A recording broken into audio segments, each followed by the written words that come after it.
Welcome to the Tristan Dunn Show. I am your host, Tristan, and man, we got some things to talk about today.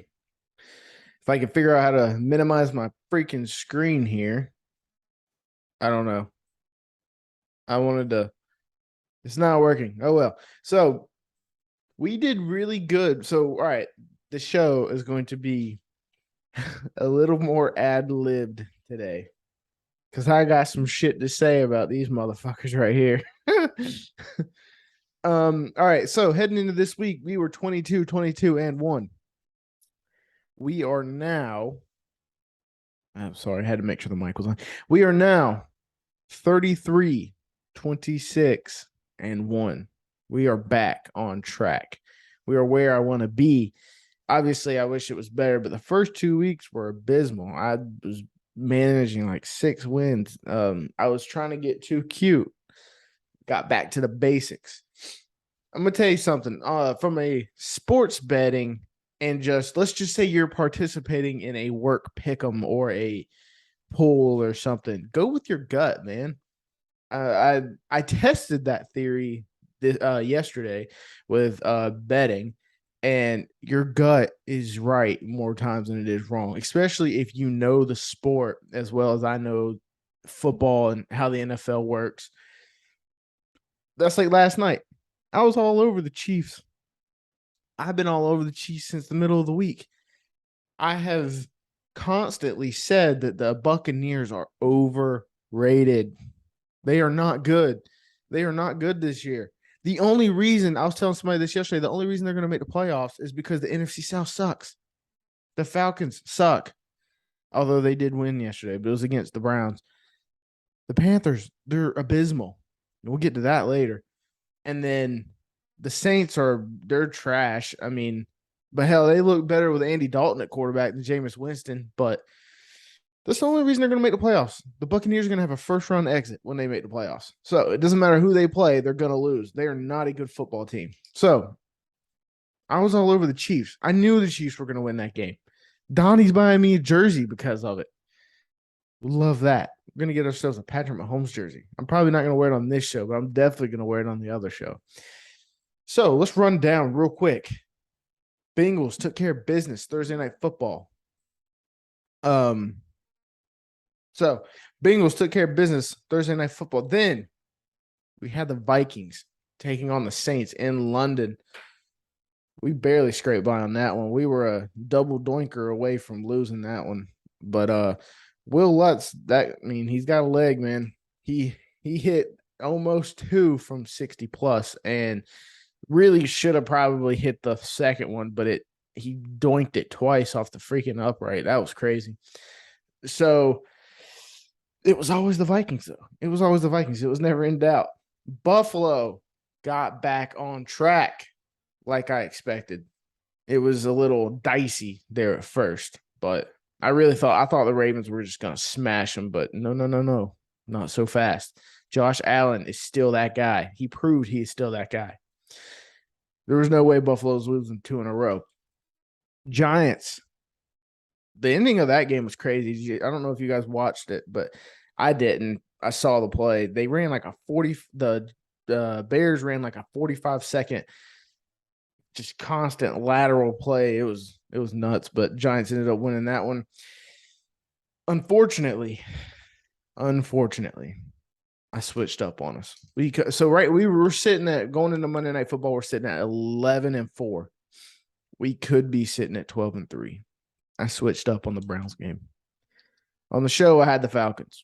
I even wrote the Falcons down, but I ended up crossing it out and putting the Browns. I thought the Falcons are winning football games this year, man. I mean, they're winning them by the skin of their teeth, but they are winning them. And I just thought the Browns defensively would be able to beat the Falcons.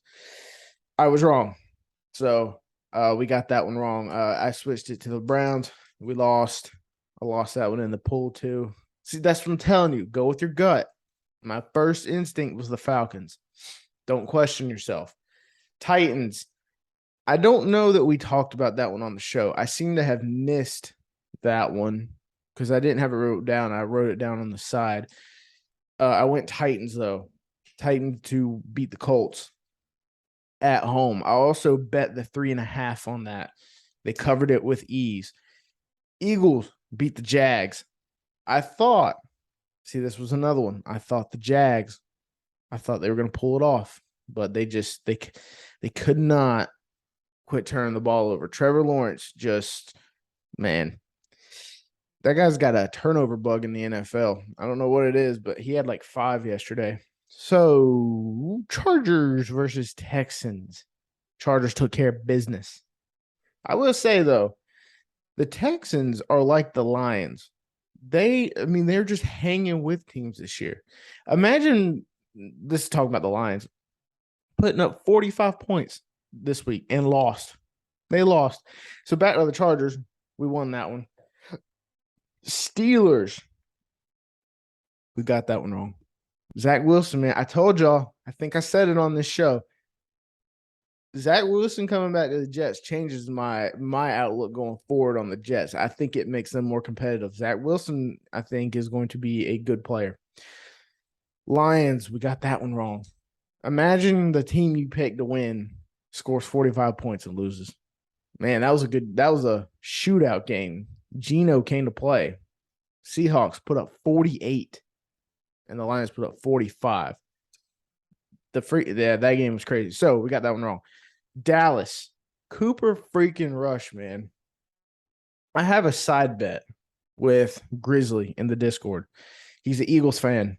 I am not a Cowboys fan, but I was talking shit to him earlier off season and going into week 1 that the Cowboys were going to win the NFC East. And I was talking so much shit that he was like, hey, let's bet on it. It's like, okay. So then after week 1, Dak got hurt, and I texted him, and I was like, bro, I might as well give you $100 now. It's a $100 bet. I was like, I might as well give it to you now. I was like, I'm out. He just laughed, but he didn't even take me up on the offer, and here we are. We going into week 5. Eagles are undefeated. Ain't played no damn body yet, though. Not a damn team. And the Cowboys are sitting at 3-1. Cooper Rush is doing his damn job. Doing his job. Gonna have him right whenever Dak comes back. So, Raiders versus Broncos. Listen, I even made it a TikTok clip. The Broncos freaking suck. Russell Wilson sucks. Although he had a better game, I will say, and I regret not playing him in fantasy because I have started to bench him every week. And of course, this week he just snaps for almost 30 fantasy points. Probably going to cost me the game. I have like the best I'm going to have like the best 0-4 fantasy roster ever. It's just one of those, like I got Jamar Chase and Justin Jefferson on the same team, and I'm going to be 0-4. It pisses me off. Anyway, Raiders. I tried to tell you all on the show, there's one thing the Raiders can do that I felt like the Broncos couldn't do, and that was score some points. The Broncos actually scored some points, but the Raiders scored more. I mean, they got right. They got to win at home. That line, there was a lot of lines this week that were very trappy. Titans, Colts line was trappy. Raiders, Broncos was trappy. We'll see. Was there another one? But I was gonna say Buffalo Ravens, but I mean that game probably should have been more of a pick 'em than anything. But the Bengals game was trappy. I remember looking at that one. That one was trappy. Because like the Bengals were favored at home and the Dolphins were 4-0 or 3-0 or something, and everybody hammered the Dolphins and lost. So Packers, Patriots. How about the Patriots, man? I cannot believe they almost beat the freaking Packers. But any given Sunday, I got to give it to Rick on the Coach Z on the Coach's Call show because he's like, man, these guys are professionals. The line was 9.5, which is a lot of points in the NFL. But I mean, you ask me, I'm like, the Packers are going to probably put up 30 while the Patriots put up 10. I mean, that's just kind of what I was expecting. But freaking Packers damn near lost. And then the Chiefs and Bucks. We already touched on this one a little bit, but I tried, man. Y'all gonna quit messing with Patrick Mahomes, man. What are they gonna do without Tyreek Hill? They still gonna hang 40. They still gonna hang 40. Patrick Mahomes is just different. Patrick Mahomes is just different. It doesn't matter who he's throwing to. He is that guy now. He is that Tom Brady from back in the day when Brady had no name receivers and he turned them into greats. Patrick Mahomes is about to turn Juju into a great receiver. He's going to turn, I was going to say, he's not going to turn Kelsey into a great tight end. He's already a great tight end, but yeah, I mean, that's where we're at. I love the Chiefs going forward. I got them in the Super Bowl this year. I got the Chiefs and the Packers in the Super Bowl. Packers are looking a little shaky, but Chiefs look like that team this year. They look good. All right. I'm about to get on my soapbox for a minute. And then we're going to look at 49ers and the Rams game. I'm going to flip the page on you. Take a sip of drink. Let's talk about the Carolina Panthers for a minute. Let's talk about the Carolina Panthers. I have been a Panthers fan for as long as I can remember. I'm 26 years old. I was born in 1996. The Panthers were brought into existence in 1995. I live about 45 minutes from Bank of America Stadium where the Carolina Panthers play. I have never in my life been so uninspired to watch a football team. I thought, last week, that's why I held off. We played the Saints. We always seem to have a get-right game against the Saints early in the season. I don't know why that is. We had one last year. But I was like, I'm kind of glad I held off on that video or on that podcast because I didn't want to jump the gun too soon. So historically, the Carolina Panthers own the Arizona Cardinals. Now, that doesn't mean everything, but we've literally beaten the Cardinals 14 now out of the last 18 times. I mean, it hasn't mattered who the coach is. It hasn't mattered who the quarterback is. It just doesn't matter. Oh, I don't know. Oh, stop it. Sorry about that. It has not mattered who it is. So, with that being said, we are running out of people to blame. We have been through an offensive coordinator change. We went from Joe Brady, who I thought had some bright moments, but I felt like he kept calling an offense that would only work in college. But he knew how to use guys like Curtis Samuel at the time. And Curtis Samuel had one of his best seasons ever under Joe Brady. But it's because Joe Brady knows how to use Swiss Army knife players like Curtis Samuel who can run the ball, who can catch and get yards after the catch. And Curtis had one of his best years, and he left and got paid, went to Washington, and hasn't done shit since. So that's kind of funny. But we've been through 3 quarterback changes. Oddly enough, the first quarterback we changed to has been the best one out of the other 2. We went through Teddy Bridgewater, moved on from him quick. And I'll be the first one to say, I was on the get rid of Teddy Bridgewater train, but I didn't know it could get worse.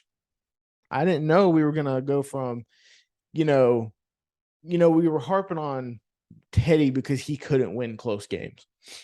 But it's funny though, because we were always in them. Like we weren't winning them, but we were right there. We're not even there anymore. Like, we're getting blown out. Like, it's not like, I don't know. So then we go to Sam, and honestly, I thought we hit on Sam after the first 3 weeks. Granted, we didn't play nobody, and I get that, but I'm one of those type of people where it's like, in the NFL, you still got to beat the bad teams. It's because it's like you can show up and still lose to these bad teams. You can still play bad and lose to, and so So everybody was like, "Oh, well, Sam, you played the Jets, the Saints, and the Texans the first 3 weeks." And then honestly, if you really want to look at it, he played really good against the Cowboys in week 4. We lost, but he had like 4 touchdowns, 2 picks, and we were in it till the end. So you can say Sam's first 4 weeks last year were pretty damn good. And then the wheels fell off at some point. So then we moved to Baker. I don't know what I thought, but he's just we'll get to that. So we had 3 quarterback changes. Since Matt Rhule has taken over, the Panthers are 5-14 at home. 5-14. We have won 5 football games in 3 years at Bank of America Stadium.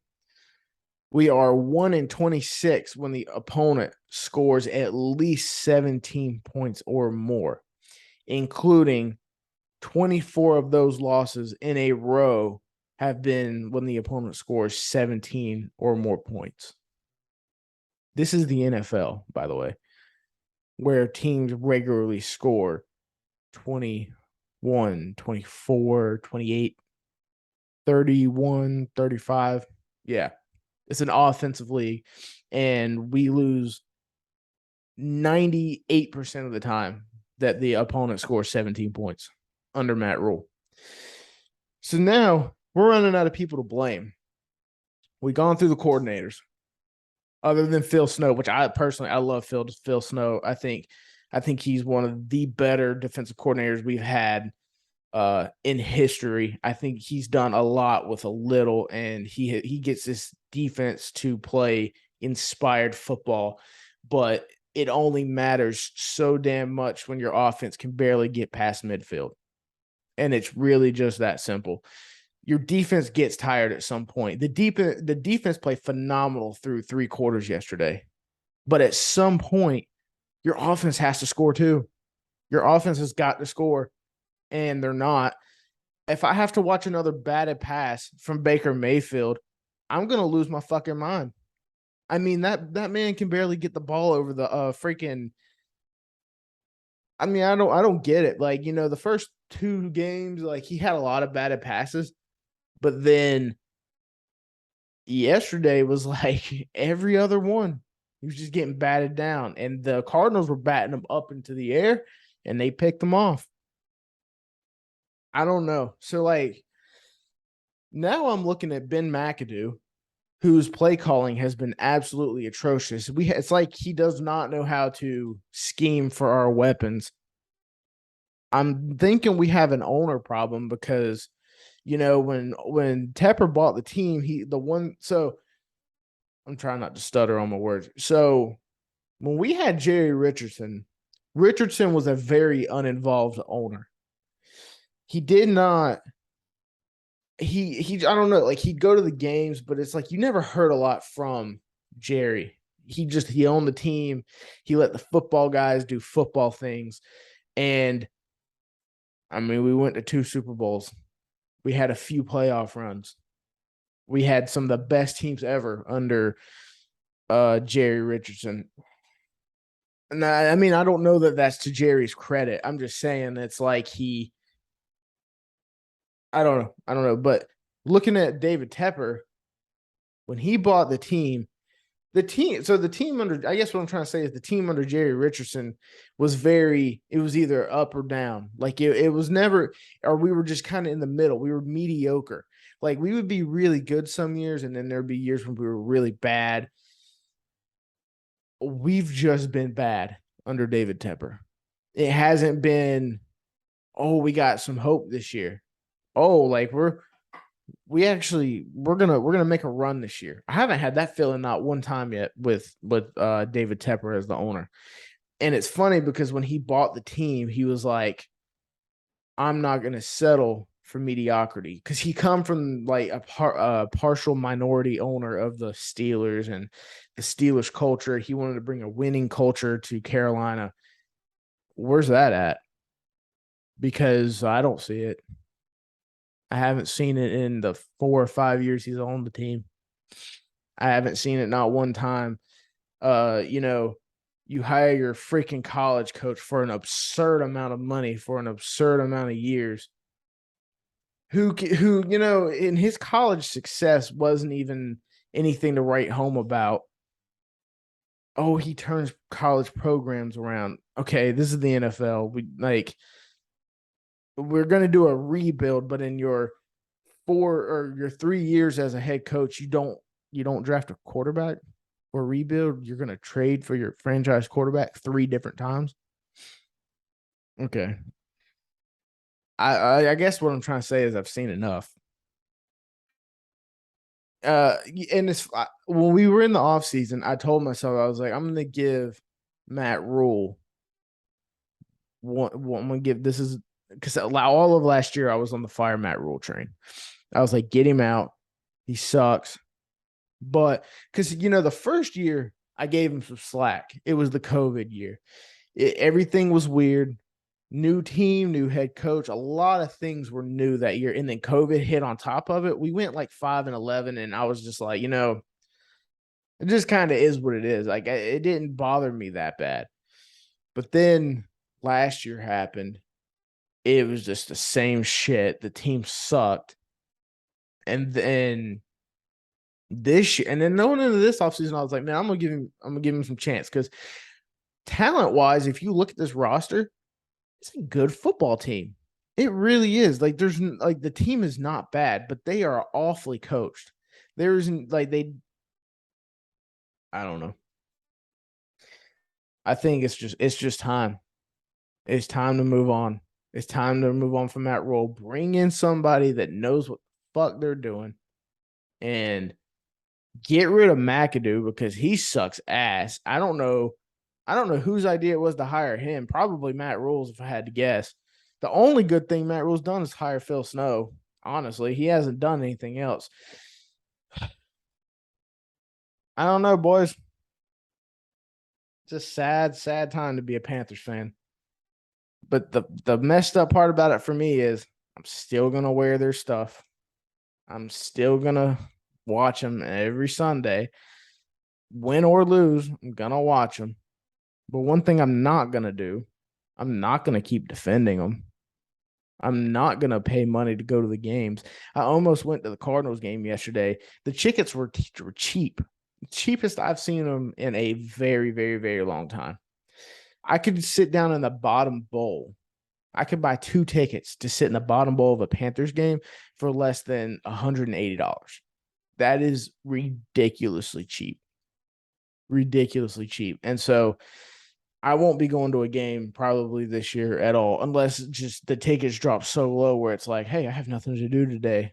I'm going to go to the Panthers game. So unless that happens,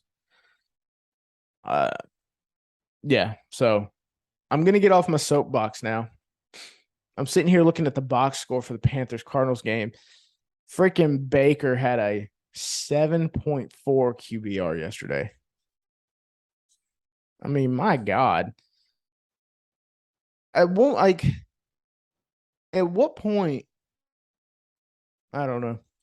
I don't even feel like Sam was that bad last year. And that's what I keep telling people. I'm like, I was defending the whole Baker's not as bad as Sam thing, but I think the one thing Sam had that Baker doesn't is confidence. Freaking Sam wasn't scared to throw the ball. It seems like Baker just I don't know. I'm going to get off my soapbox now.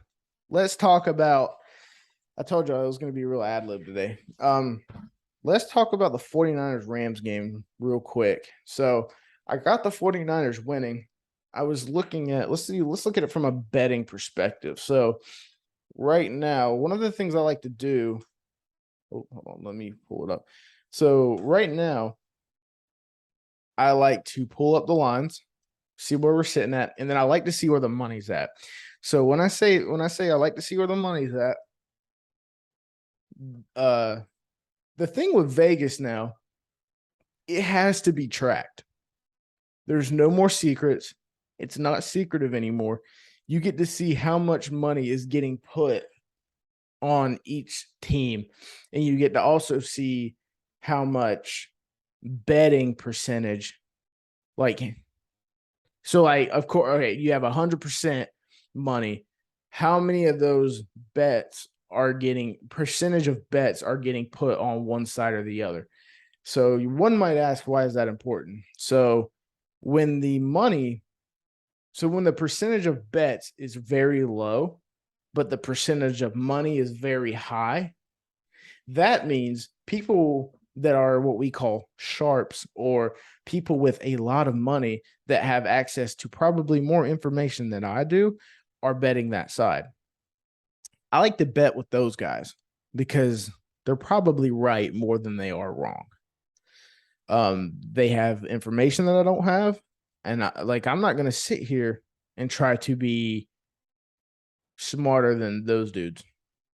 It's one thing to have confidence in your bets, but it's another to think you're going to outsmart the guys with $50,000 who have machines running algorithms every second for them. Yeah, I'm not going to do that. So, yeah, right now on the money line, the Rams have 74% of the bets and 66% of the money, while the 49ers have 26% of the bets and 34% of the money. But if you look at the spread, so this game is honestly trending towards a pick 'em. And right now, it's like people are more so betting the spread than the money line, because the 49ers have 35% of the bets and 55% of the money. That is when my attention starts to, like, my ears kind of go up, because that's a 20% difference. That means those people with the money are really starting to hammer the 49ers. So, like I said, I'm on the 49ers tonight as far as the show picks go and my football pool. But as far as betting, I haven't put a bet in yet, but that is probably where I'm going to go, is the 49ers. I'll probably take the money line because, listen, when we get to 1.5, 2 spread, and the money line's sitting at between minus 130 and plus 110, I'm just going to hit the money line. I'm not going to worry about the points. I'm just give me the money line. Just win, baby. Like Al Davis used to say, just win, baby. So, yeah, that's kind of what I'm looking at for betting tonight. Props. I like to play props, especially anytime touchdown props on primetime games. I typically don't like to play sides on primetime games in general. Last night, because I always seem to just pick the wrong side, and I don't know. But so for any time touchdown, what I like tonight, Deebo Samuel is plus money. I like that at plus 125. George Kittle is plus 175. That's interesting because George hasn't scored yet this year. I think he's only played one game. The 49ers are at home. I think Jimmy Garoppolo just gets right tonight. I saw a stat. Jimmy Garoppolo was 6-0 against the Rams in the regular season. 6-0. I think he gets right tonight. I think he gets comfortable, because he just got thrusted in there. Not really last minute, but, right in the middle of the beginning of the season. Trey Lance goes down. Jimmy finishes that game, plays Sunday. It was at Sunday night. It was either Sunday night or Monday Night Football or something, and they won they lost 11-10. The Broncos are so bad. I can't believe the Niners lost that game. Anyway, let's look at the total. The total. Ooh. See, all right. So right now, the under is getting 32% of the bets. The over is getting 68% of the bets. But the percentage of money on the under is 87%. That right there tells me to hammer the under 42.5 for this game. Let's see what my book has at 42.5. 42.5. All right. I think we're going to get off here. Go 49ers. Let's finish this week strong, 12-4. Let's finish it strong. Hope you enjoyed my Panthers soapbox, because I did not enjoy making that. I'm tired of it, man. I wanna enjoy watching football again. I want to watch my team win, but I don't know. We might be a long ways from that, guys. I know I have a lot of people that watch the show that are Panthers fans. David, this was for you. David was upset. I skimped him out of the Panthers episode that I said was coming, but it wasn't time. But it's definitely time now. I legitimately thought I was going to wake up this morning and I was going to have a Matt Rhule has been fired headline, which I haven't looked at my phone in the last few minutes. As of this recording, he has still not been fired, and he probably won't be because David Tepper, yeah. Anyway, we already did that. So appreciate you tuning in. Go 49ers. Let's finish this week strong, and that's it. Peace out.